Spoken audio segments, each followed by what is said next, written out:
శ్రీగురుభ్యో నమః. హరి ఓం.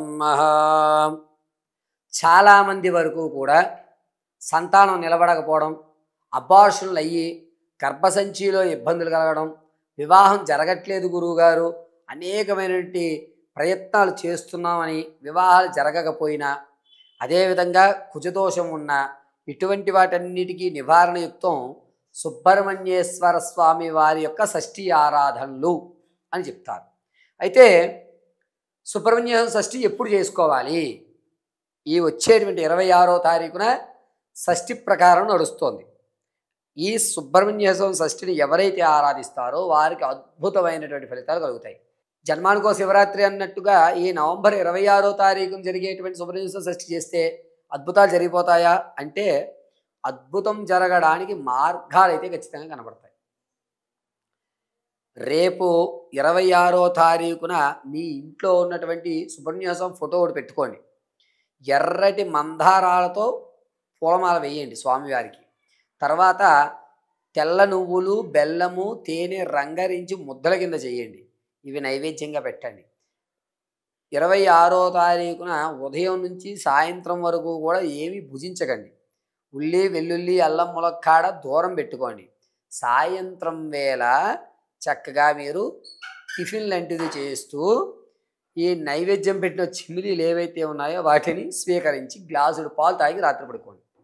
ఇలా చేయడం వల్ల మీకు మీ యొక్క వ్యవస్థకి అవసరమైనటువంటి అవకాశాలు దొరుకుతాయి ఖచ్చితంగా.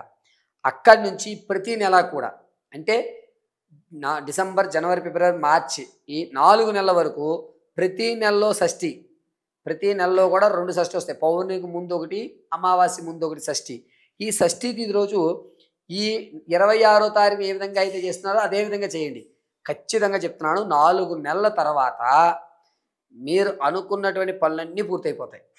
అంటే నెలకు 2 షష్ఠులు చెప్పిన 4 రోజులు 8, మొన్న రేపు చేసేటువంటి 26 తారీఖు 9 షష్ఠులు మీరు చేస్తే మీకు గర్భం దాల్చి శిశు జననం జరగాలనుకున్న వారికి ఖచ్చితంగా గర్భం శిశువు తోలుస్తారు.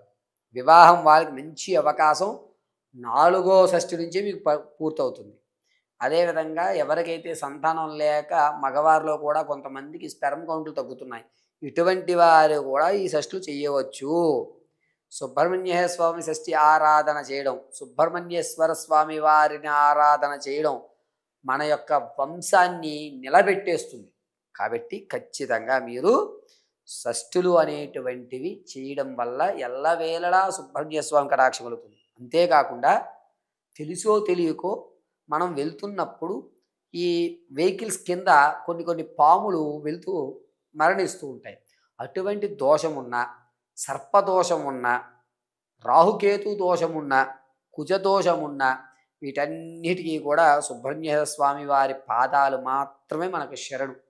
కాబట్టి సుబ్రహ్మణ్య స్వామి వారి షష్ఠి చేయడం, ప్రతిరోజు కూడా చందనాన్ని అడ్డంగా ధరించి కుంకుమ పెట్టుకోవడం, దీనివల్ల సుబ్రహ్మణ్య స్వామి వారి యొక్క అనుగ్రహంతో మనం అనుకున్నటువంటి పనులు ఖచ్చితంగా నెరవేరుతూ ఉంటాయి.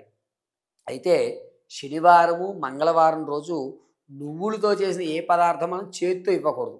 మనం చేత్తో అలా అంది తీసుకోకూడదు. ఇదొక్కటి జాగ్రత్త వహించండి. చక్కగా మీ యొక్క మనోవాంఛలు ఖచ్చితంగా తీరుతూ ఉంటాయి. అంతేకాకుండా కుదిరితే ఎర్రటి మందారాలతో చేయండి. గురుగారు మందార పువ్వులు దొరకడం అనేది కాస్త ఇబ్బందిగా ఉందండి అంటే, చిట్టి గులాబీలు ఉంటాయి కదా, ఆ చిట్టి గులాబీలతోటి అర్చన చేయండి.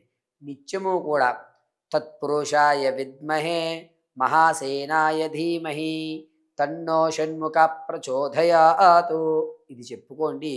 ఎల్లవేళలా సుబ్రహ్మణ్య స్వామి మీ యొక్క గోత్రాన్ని, మీ యొక్క వంశాన్ని ఖచ్చితంగా రక్షిస్తూ ఉంటాడు.